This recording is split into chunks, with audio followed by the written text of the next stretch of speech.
Hey, good morning, good afternoon, wherever you are in the world. Good morning. This is the Jeremiah Gunn Show. Welcome to the Jeremiah Gunn Show. Thank you for listening. Thank you for your patience as we're trying to figure out how all this stuff works. Just getting off the ground. Just want to talk. To you.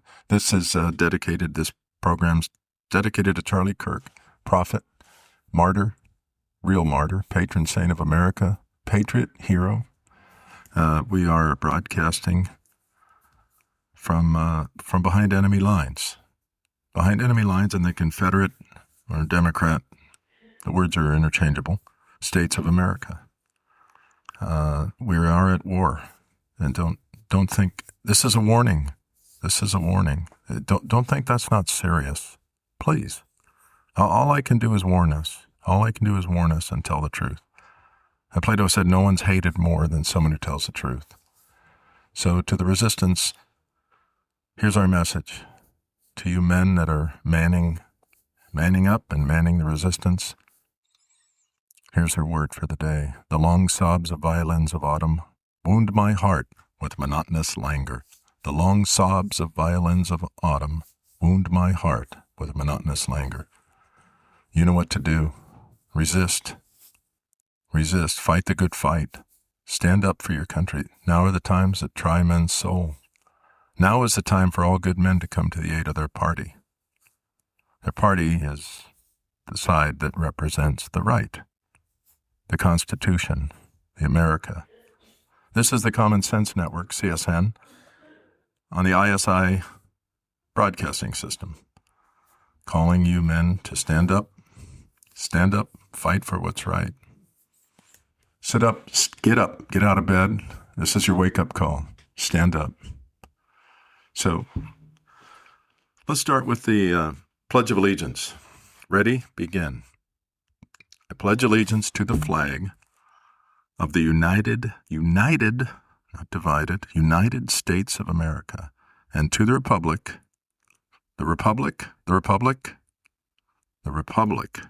not a democracy. That's what they didn't want. If democracy dies in darkness, says the Washington Compost, or the New York Times, well,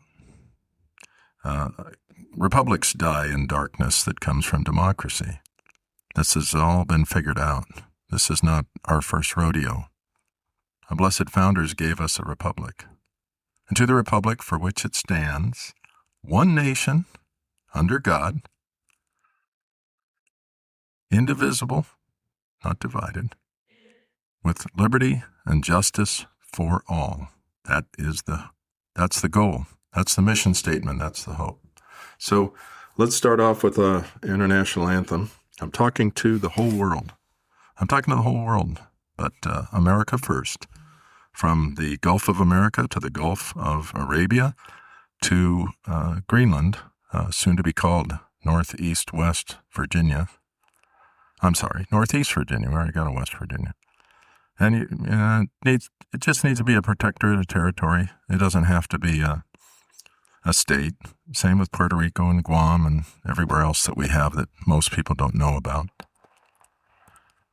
So if we want a 50th state, maybe that's Canada, and we can straighten that mess out. But we can combine North Carolina, South Carolina. No big deal. Not that critical. So let's begin with our international anthem. Topic today is CRS, part 4.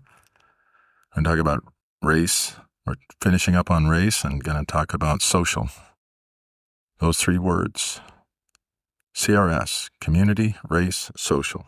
So here's our international anthem to those in the resistance. Please rise.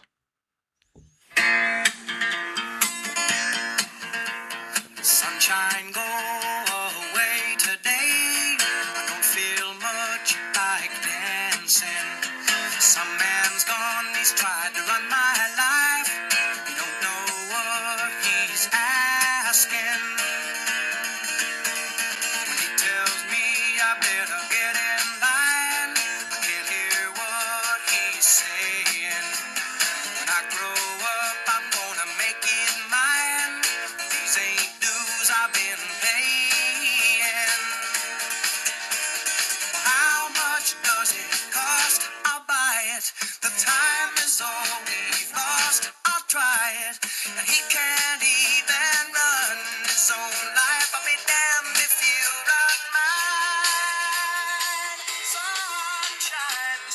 right. That's right. Let the sun shine in. Shine the light on the cockroaches of communism, socialism, Democrat Party, the People's Party that doesn't know whether it's socialist or communist.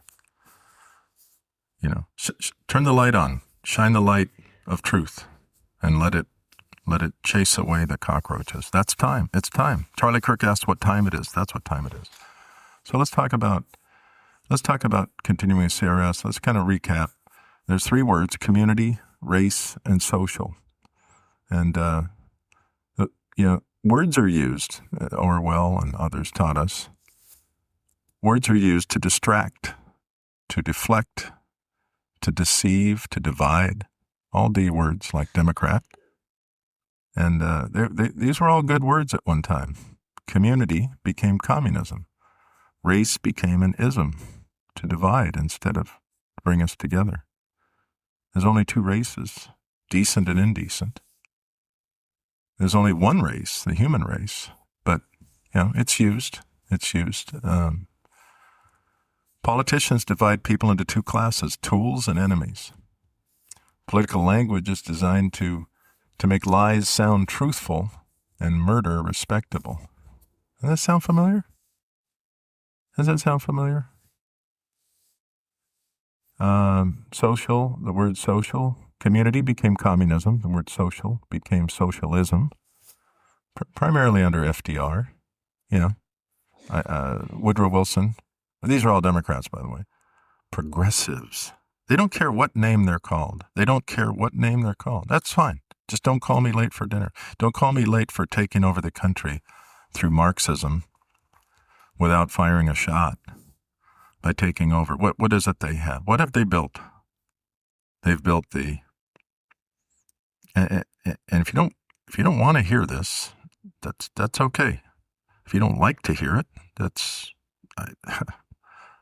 as the chief philosophers of leading our age today say, whatever. Okay? So you don't want to hear it, you don't like to hear it, that doesn't really change the truth. It doesn't change the truth. Okay? So social, the word social justice became socialism. And converted without firing a shot. Khrushchev said, our children will live in your country, we'll bury you. Well, his children actually did live in this country. And his son, I think he lived in L.A., he said that you cannot vote for the Democrat Party. It's too dangerous. So we have a 2-party system. Don't kid yourself. Don't think that that's the problem. It's not. You'll learn that on other sessions. But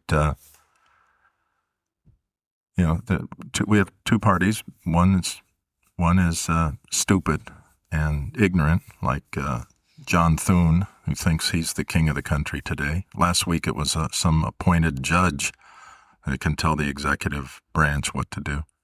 And SCOTUS says, okay, sure, yeah, precedent. Not president, precedent. Something that came up in the 40s, whatever. Anyway, getting off track. So we left off on statues. And you might remember a little kerfuffle dust-up called Fine People, the hoax that the real racists used to try to take down a good man, someone on the right, not somebody who's perfect, but somebody who's trying to do the right thing. They use this Fine People hoax. Scott Adams talked a lot about that because he got caught up in it. He was tarred with the brush of Joe Biden, the biggest racist that ever hit. The biggest racist that ever hit. He was at Jesse Jackass's funeral the other day, and Jesse Jackass Jr. had to stand up and say, he had to, tell the big 3, the 3 jackasses, Kamala, Oblabla, and Biden. That's spelled Buydin. Horrible, horrible person, racist, We can have a discussion another time about the worst presidents and the worst. And let me tell you, when Trump dodged a bullet, we did. Because Kamala rolled out her little shtick. I don't know. You hear that her staff is afraid of her, and Biden's was afraid of his staff. They were afraid of her because nobody's told her that we're real damn sick and tired of hearing about the being unburdened by what has been. This beauty contestant answer that she thinks she can roll it out and nod and wink and flip her hair and, you'll just be charmed in by that. Wow. What's zeros? 0 plus 0 plus 0 is 0. So bull crap Hussein blah blah talked. And Kamala Harris talked, and Biden, Biden, but the things he said at that funeral, and all they did was kind of gritch about Trump. They took over a guy's funeral in front of his family and friends, and used it to keep that same spiel, that same shtick. So, we left off on the statues. So look at the real issue. This is called, WTF. Whenever you hear something like statues or schools, universities being named, I've always had a problem with that. Being named after Confederates, Democrats, I mean. I've always had a problem with that. You don't name things after your enemy. But Trump, they make this big stink about him. They call it the fine people hoax. They said that he's in favor because he said there's fine people on both sides. On both sides of what? Of the idea to keep statues. Well, it's actually true. And he did add on that. I mean, we can't. Scott Adams did an excellent job of laying out that whole fine people hoax, and a lot of people did it. But, blah, blah, and Biden and all these communist Marxist fools are running around trotting that out because it works. It works, I guess. But Jesse Jackass Jr. got up at that funeral and said, no, you guys, what he should have done is shown a film of Trump with Jesse Jackass. They were tight. They were really tight. And just look it up. Not hard to find. So there's fine people on both sides of the statues issue.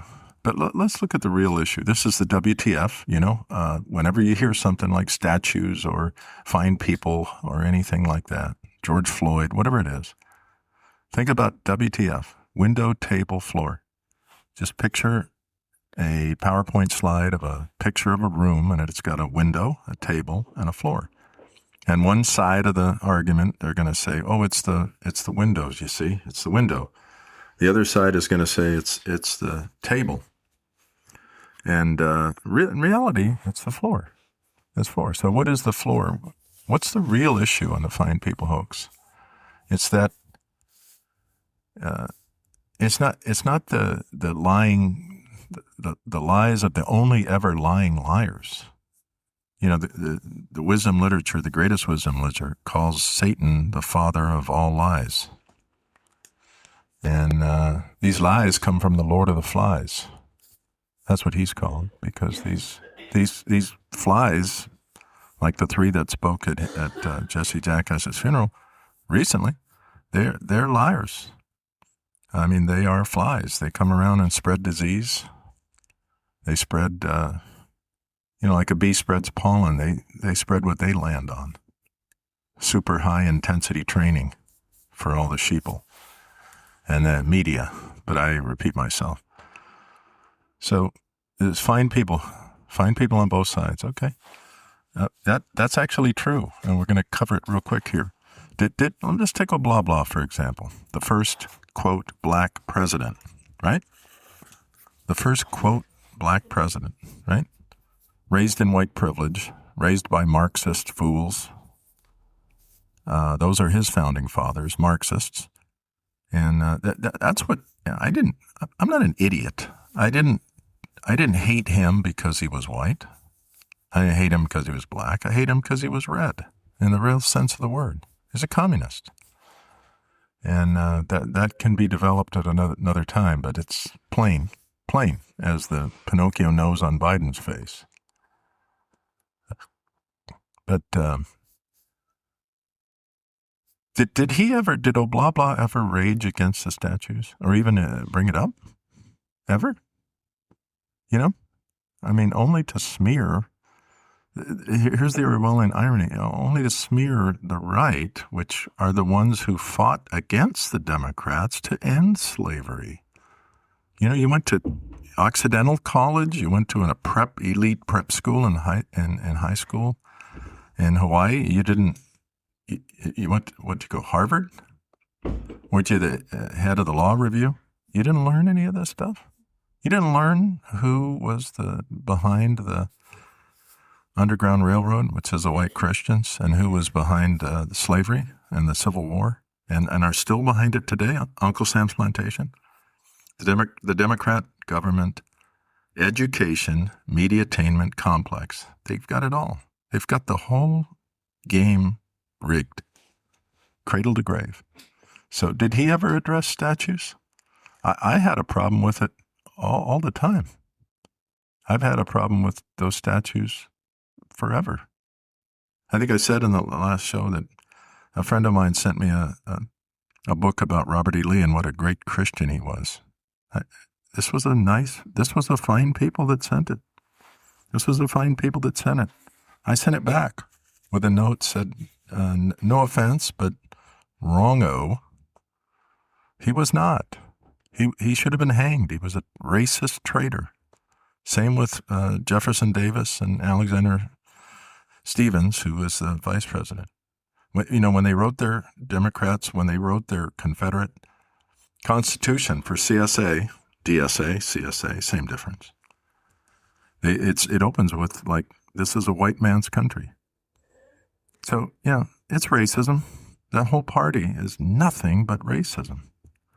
But in keeping with Orwell and Churchill and all the people who called him out, they call you what they are. Not good. So, did he ever, when the most Oblabla, did he ever rail against these statues or these bases that are military bases named after Confederate, Democrat, enemy combatants? We don't have statues named after Hitler or even Rommel or Goering or Tojo or Hirohito. I'm sorry, not Hirohito. Maybe. What's that pitcher for the Dodgers now? I'm going to say. Oh, come on. Who was the head? Somebody help me out. Throw me a bone here. I'm drawing a blank. Yoshinobu. Yeah, never mind. All right, sorry. He was the head of the military. We don't have a statue of Ho Chi Minh or Che. Although if you go to the local university, there's a coffee house called Che Cafe. Yeah, this was a guy who put rock musicians in jail, and he hated rock music. He hated homosexuals.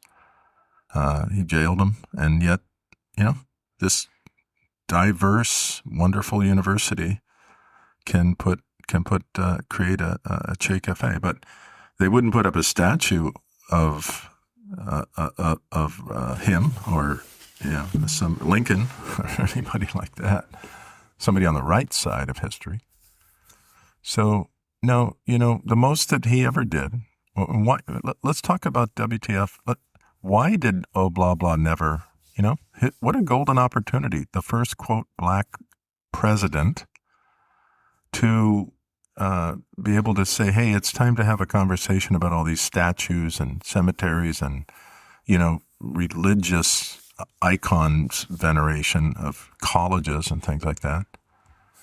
Just, no, he never did. All he ever did was play the race card that, if you don't vote for me, you ain't black.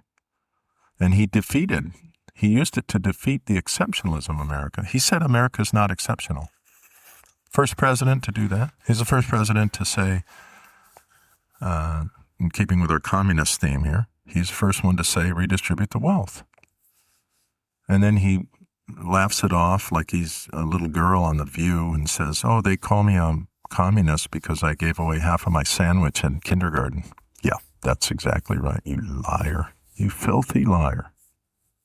You filthy liar. I tell you, Scott Adams went off when Joe Biden trotted out this lie about slander, really, treasonous slander about fine people and all that. Because Scott Adams said, this is personal, and he unleashed a lot of inappropriate language, but appropriate for the occasion, to take down Biden. So, we should have no statues of America's enemies. None. We shouldn't have any. Just a brief aside here. I found out that there is a university called Washington and Lee. And there's first thing I did was research. I think there were even high schools named after Nathan Bedford Forrest, who founded the KKK, another Democrat hero. He founded the KKK, and Grant took it out, but then a Democrat president came in, and Grant crushed it. But anyway, there were high schools named after him. There were bases named, I think Fort Hood, where they had the famous Islamist whack job psychologist shoot everybody.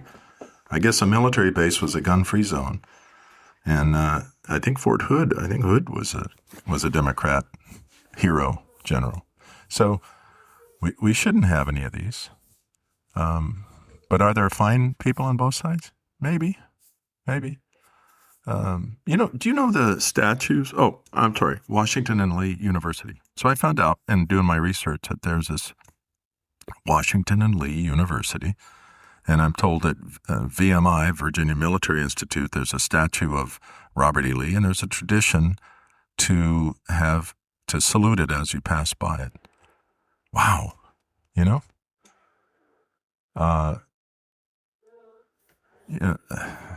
Are those fine people making the descendants of slaves and slave owners do that? No, they're Democrats, but they're not fine people.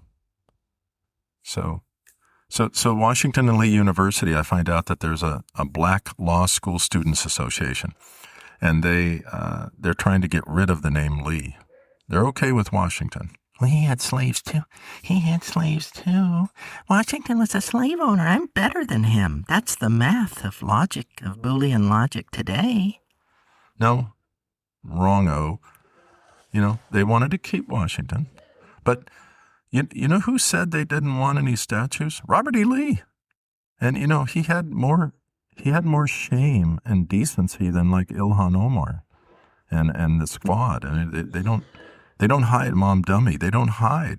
He didn't hide what happened. He said, that was a brutal war. 500,000 people lay dead at his feet. Do you know that Arlington was his house? And when they had a battle near there, they asked the Union general, where do we bury all this dead?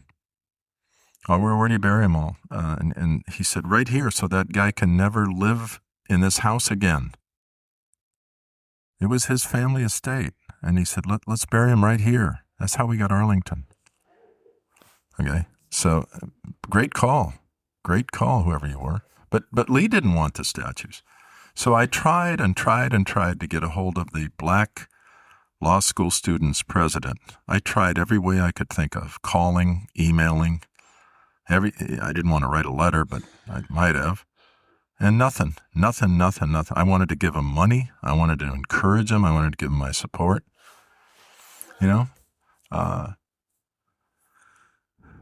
These statues of the Confederate, Lee said, we don't want to do that.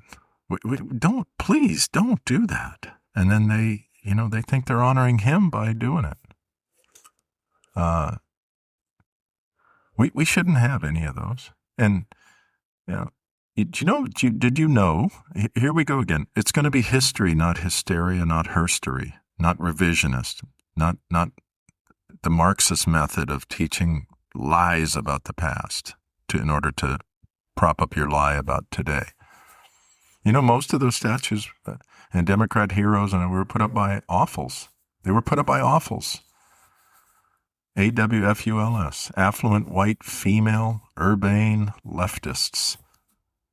That's right, like the daughters of the Confederacy. Yeah, you can make a movie called The Help and make fun of these awfuls, and the awfuls can lick that up and lap it up and say, "Oh wow, aren't we righteous? We made a movie like that." But those were all made by daughters of the Confederacy, like in the 50s and stuff, 1950s, 100 years after the war. They weren't done the day after the Civil War. Okay, so the statues of these Democrat heroes. We were in Mississippi, and you're driving down the interstate highway, and there's this big sign, Confederate Cemetery. And it's their own Arlington. And the statues are like, it looks like you're passing the Vatican. They're like 2 stories high. God bless all these Democrat, racist slave owners. Robert E. Lee killed 500,000 people, about 200,000 on their side, about 300,000 on our side, the right side, the Republican side. And, wow. The Civil War might not have lasted very long at all if he were in charge of the Republican, the Union, the Constitution Party, instead of the Democrat Party down there. It might not have lasted very long because we had all the terrible generals that were Democrats. So, I'm out in Mississippi with my wife visiting a good friend who relocated there from, I think, Pennsylvania. And we're going through this part of town where they shot "Oh Brother, Where Art Thou?" Pretty interesting, kind of depressing, but interesting. And there's this big statue to the women of the Confederacy. Oh, to the women of it was put there and it's maintained, probably with your tax dollars, by the the Jefferson Davis Society. You ever heard of that?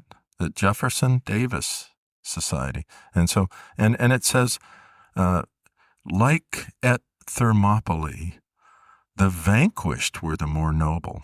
This is the lost cause rhetoric that continued the Civil War for another century and then continues it today. It's just under a different name, a little shell game, a little smoke and mirrors. Okay?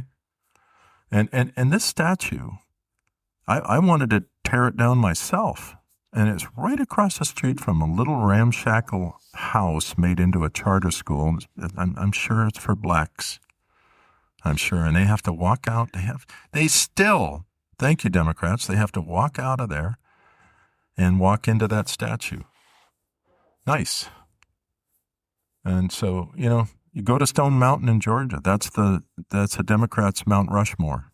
And you go there and they play Dixie and they get a tear in their eyes. And my God, how do black people that understand American history, how do they do that? How do they sit there and see that? So here's my idea. I want to build a second Mount Rushmore. I want it to be built by all black construction crews. And we could use Stone Mountain. So first of all, blow those all up.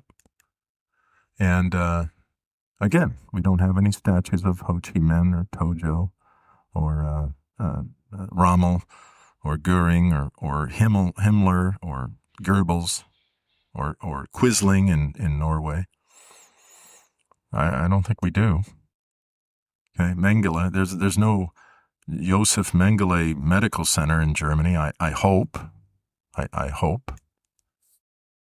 Although the way they're bringing in Islamo-Nazis today to make up for their original Nazism is a little questionable.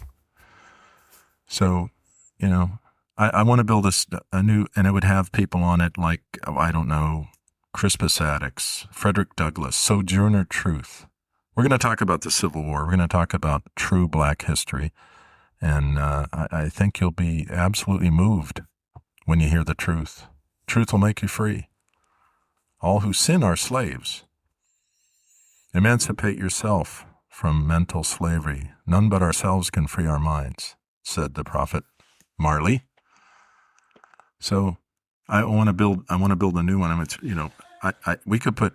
The problem is deciding how many people to put up there, because you could talk about Harriet Tubman, but you could talk about Booker T. Washington, Thomas Sowell. I mean, I'm cool putting Larry Elder. The black heroes of today, all my heroes are black. Okay? And when I say African American, okay, that's fine. But, and they're not the people you think. They're not the people you think.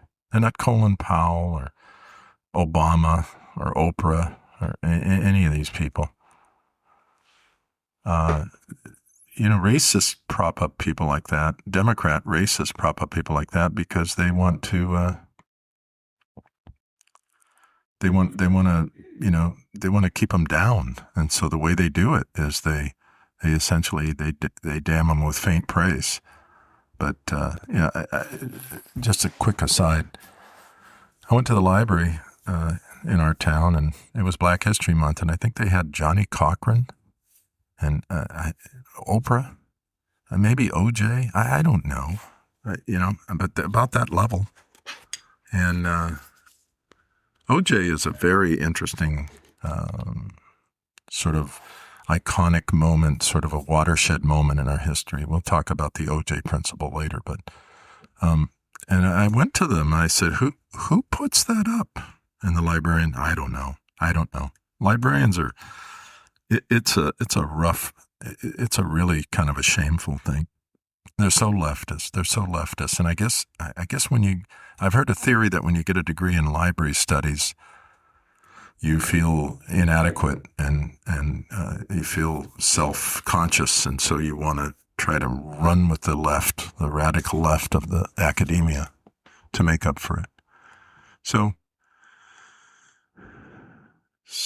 the question is, why do we say that fine people are okay with keeping the statues? Because, as we talked about last time, Wesley Hunt, who's running for Senate in Texas, he says it's okay. Okay, Wesley, you're wrong. Trump, you're wrong in a way that there's fine people on both sides. They are fine people, and that's what we're going to cover right now real quick. Yeah, they're fine people. Wesley Hunt is a hero. He's a patriot. He's a warrior. He's the God-fearing patriot. He's an absolute hero because he's a Republican. And look at what they have on the other side that are black. Oh my God. Just they want to live on Uncle Sam's plantation, and they're fine with Joe Biden being the massa. Okay. Lincoln was told one time that some of the slaves are fighting for the Confederacy and they're not being forced to. And he said, well, then they don't get to be free. I mean, I'm not going to shove it down their throat. I'm not going to force anybody to have liberty. They say only about 30% of the blacks that were in slavery either escaped via the Republican Underground Railroad, or white Christian Republican Underground Railroad, or they fought for the Union, fought against the Democrats for their slavery, to keep slavery. They fought against them. So that's a whole other topic, but only about 30%. That's about the same percent today that votes for liberty, that votes for Republican ideals, or votes for America. About the same percent. So why does he say it? That's the key question. Does Wesley Hunt say that, he's okay with a barracks being named Robert E. Lee Barracks, and he wants to take his biracial, mixed-race children there and show them, okay, let's take all those statues. Let's not destroy them and melt them down, make them into bullets to shoot in the air over the ice protesting offals. But let's put him in a museum of remembrance. Let's put him in a Holocaust museum. That would be cool. I would expect to see a statue of Hitler, maybe as an example of how sick these people were, in a Holocaust museum, not at a high school or university or Stone Mountain or anywhere else. That would be fine. And so the question is, why does Wesley Hunt feel like he has to say there's fine people on both sides? Because is he afraid that he would lose the Republican voters? He's already lost the Democrat voters. They want to stay on the plantation. They want Crockett or somebody like Al Green shaking his cane, and they want somebody like that. So he'll never win them. They didn't like Booker T. Washington. They didn't like Malcolm X. They didn't like anybody that told the truth. Martin Luther King. They didn't like anybody that told the truth about things the way they were. So what, so why does he say, that's the real question. That's the real question of why they say they're fine people hoax. Why do fine people want to keep these statues? In his case, it may be the sick, sad reality that there's still racism, that there's still people that think that, I don't think Trump and Wesley Hunt are racist. I think they're finer people than the ones who use the fine people hoax by several miles, by a marathon of miles. That's obvious. But they somehow feel like they got to say fine people hoax. Even though Trump's administration is taking down names of bases and all those things, but they're not taking that next step. So it may be that they're afraid, but people are just ignorant. I knew a sweet Christian lady, and I was talking to her in her home. Wonderful lady, beautiful, sweet Christian lady, beautiful mother and grandmother and all those things, wife, American. And she said, and I mentioned Martin Luther, not Martin Luther King, Martin Luther. And she said, he was a troublemaker. Well, yeah, he was. Martin Luther was a troublemaker, thank God. But I meant Martin Luther, not Martin Luther King. And so she just sort of knee-jerk, my daddy told me, probably she grew up in this southern part of the North, and probably my daddy told me he was a troublemaker. That's about the level of intellect that people have. God bless her. But, he was a troublemaker. Well, yeah, so was Jesus. So is Trump. I don't say that I'm comparing the two. But just because I compare the two doesn't mean there aren't Judases and Pharisees that want him dead. Because they sure are. So why does she say that? She's ignorance. She's ignorant by saying that. But they just need to be corrected. And that's what we need to do by getting rid of these statues and doing it right. So let's wrap up on socialism here. It doesn't deserve a lot of time because it's the same as communism. Ayn Rand said that they're the same. It says one of them, communism is murder, and communism is murder, and socialism is suicide. So it really doesn't matter. So Imam Dummy can say, I'm a Democrat socialist. Well, there's parties named that in Europe, I think. Maybe in South America. I don't know. Usually they're named Christian Democrat to really, really drive home the oxymoronic irony. But, it should be, these words should be repudiated. They should be repudiated. It's already been well documented. Bastiat, Frederick Bastiat, Edmund Burke, Churchill, F.A. Hayek, Ayn Rand. Take it from somebody who knows. It's evil. It's unconstitutional. But here's what happens with when they play games with words, the games people play. The tolerance leads to acceptance. First we abhor, then we tolerate, then we embrace. And then we have to add on more to that little aphorism poem that came from way back when. First we abhor, then we tolerate, then we embrace. Now we have to add on. We are compelled to keep that embrace and to celebrate it. Celebrate it. So you can believe whatever you want as long as it's what they want you to believe. You got Christian conservative guys in that Major League Baseball, and they have to wear pink uniforms and gay is okay and all that stuff. Their employers telling them they have to do that. They have to bake that cake because it's wrong if you don't. It's not acceptable. So they don't tolerate. Tolerance, that's it. Tolerance leads to acceptance. Children that are taught tolerance instead of good and evil, they grow up tolerating evil. Children that are taught tolerance instead of good and evil, they grow up tolerating evil. Socrates said what we teach to our children, we do to society.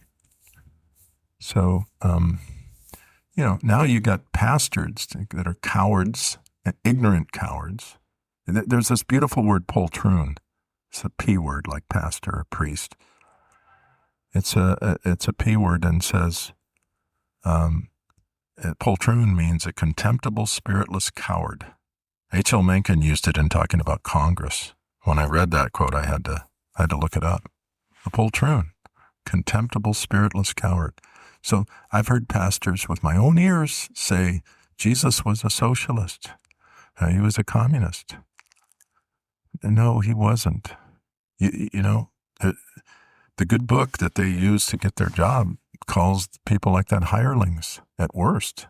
And they're, in a secular sense, they're useful idiots. But they're not useful to God. So, what has actually always made hell on earth is people trying to make it heaven on earth. That's made a living hell. What's always made a living hell is people trying to make heaven on earth, utopia. So, did socialism start? Well, the conversion of the word social as a good thing, like social justice. There's no such thing as social justice. There's only justice. There's not social justice. There's only justice. So, they've seduced us against our founders. This is the goal of Marxism. They've seduced us with words. They've put us to sleep to be against our founders. Your women and your children will become your oppressors. They will rule over you. And this is what happened. This is who put these people in. Not men, not people that love America, not people that know about America. So, the book about FDR, he was the one who really, really, it's ironic. He's the one who, they have a saying in business about, we used to joke about, selling products and getting the customer addicted. It says, it's like heroin, the first shot's free. So FDR said that he feared. He brought in all that word social. He made the word social. He made the world safe for socialism and communism. He was a horrible, horrible communist. And how did he do that? He said he was worried about all of this socialism insecurity that he got from the German Otto von Bismarck. Those are the ones who first started all the social security and social safety net and all that stuff. Okay, he said he worried that it would become a narcotic. Really? Did you worry about that? Did you worry about it enough? Ben Franklin wrote about how if you give people too much, there's an essay called "Doing Too Much for the Poor." If you give people too much, if you get them hooked on the free fish, they'll never learn to fish. And that's exactly what he did. The book about him, the most famous book probably, is called The Traitor to His Class. Yeah, that's what, he was a traitor to humanity. He was a traitor. He destroyed the whole world. He gave away everything to Stalin over there because he was cool with autocratic, godless communists running everything. So Joe Stalin ran the table on Europe, and half of Europe, the good half, had to live for 50 years with under slavery. Horrible. Sound familiar? Okay, so yeah, he was a traitor to his class. He was a traitor. What did Churchill say about socialism is the gospel of envy? It's a philosophy of failure. It's the gospel of envy. It's class warfare. That's what he issued. He was a traitor to his class. That they're saying right there that we have class. Money doesn't define class. Not in America. It's supposed to be that everybody has rights. Everybody has rights. You don't hate the rich. Politics is getting money from rich people and votes from poor people while managing to keep them both from killing each other. So all these rich people, they traditionally, big business, especially Silicon Valley, has traditionally supported slavery. And then they tell you that, oh, it's your fault that Democrat Party says it's the rich. We need to tax the rich more. There's no. I don't have any hatred. I've never got a job from a poor person. You're not. Even the good book says not to judge. If you're a judge and you're in court and you got a rich guy and a poor guy, you don't just automatically side for the poor guy. So the class warfare, classism. That's what FDR did. He created this. He was so. What did Oblaba call his book? The Audacity of Hype. The Audacity of Hope. He gave people dope instead of hope. That's one thing Jesse Jackass used to say when I admired him. He had this Rainbow Coalition, but before that it was called PUSH. I forget what it stood for, but it was kind of like a Booker T. Washington type thing. Fix yourself. Physician, heal thyself first, kind of like, lift you up, And he used to say, let's put hope in our brains instead of dope in our veins. But, Oblablock came along, and rich guy raised in white privilege, just sashayed through life, everybody smooching his fanny that he ever came in orbit with. And then he talks about, I'm going to bring people hope. I'm going to bring people hope. And he goes to a barber shop in Harlem or something, and he tells them, you better vote for Kamala because she had our experience growing up. Lie, number 107.958. I mean, BS. Liar. You liar.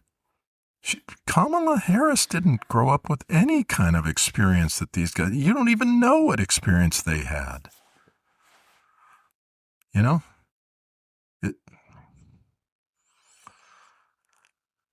got these multi-millionaires with 3 mansions saying, I got a problem with that. If you don't vote for her, I got a problem with that.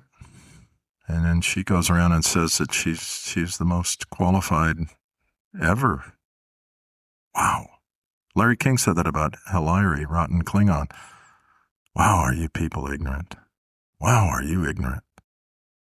So, the blind can't lead the blind. If we accept these word games, word salad word games, they're going to take us over the cliff. The Civil War never ended. The Cold War never ended. And then around the time of FDR, the communism just got codified into our system. If you can't beat them, join them. So they did win without firing a shot because they got us in Marxism. Now's the time. Now's the time where we'll find out. We're going to find out right now. That's the warning. We're going to find out right now. If you do your job and play the man, act like a man, it says in the Greatest Wisdom lecture. Act like men. If you exercise your manliness instead of laying down and throwing up the white flag in the war on men and the communist takeover of the Democrat Party and America by extension, we'll decide. That's what we're going to find out. We're going to find out. And so now's your chance. Now's your chance to do the right thing. It's not even that hard. It's not even that hard. Just don't stay home. Don't curl up in a fetal position. Maybe you ought to go out and get between the police or the ICE and these awful protesters. All these women of both genders, of both sexes, that are hating America and attacking our good constitutional federal authorities. Maybe you ought to do that instead of just. I know you got a job to go to. I get that. I get it, but some of you don't. So now's your chance. You're on. These are the times that try men's souls. You've got to defeat the women like Jimmy Kimmel and Colbert and Jonathan Leibowitz, Stewart, Bill Maher. You've got to defeat these guys. Fake Trapper. You got to defeat these women, or they will follow the other kinds of women, Whoopies, and what's that one that looks like Mark Cuban? Rachel Madcow. Oh my God. We got Tokyo Rose and Axis Sally, or whatever. We got them on our own. In some cases, like NPR, PBS, we're paying taxes for that. To ask a man to furnish funds for something that he abhors is an abomination. That's what one of our presidents said. So anyway, I love you all. I bring you all these words in love. And love isn't hate. This is what Isaiah said. Woe unto you who call good evil and evil good, who substitute darkness for light and bitter for sweet.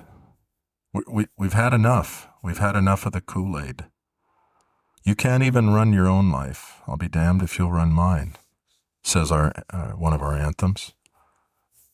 You have no right. Martin Luther King said you never have the right to do what's wrong. And we got to fix this. We got to fix it for his sake and for Frederick Douglass's sake.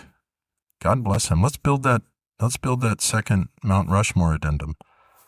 Send me ideas on who needs to go on there. It could be a long list.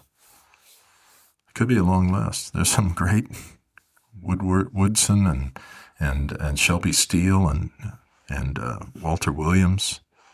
Man, Clarence Thomas. There's some great black people. And there's some evil, rotten devils like Biden who's bragging about how I guess he thinks he put Clarence Thomas on. Watch the videos. He tried to get him off, like he did with Bork. Horrible, shameful. Never what was intended by our blessed founding fathers. Never. So let's get back. Let's hit the reset button and get back to the Constitution. It's yours. It's ours. And we can save the country and save the world. Anyway, thank you for listening. Thank you for your patience. Thank you for your time. I love you. I speak the truth in love. That's it. Love isn't hate, and hate isn't love. They hate. We love. So, but if there's no truth, there's no justice, no peace, no love, no nothing, no hope. No hope for change, that's for sure. Anyway, thank you for listening. This is the Jeremiah Gunn Show. Wishing you a good week. Keep looking up. Thank you.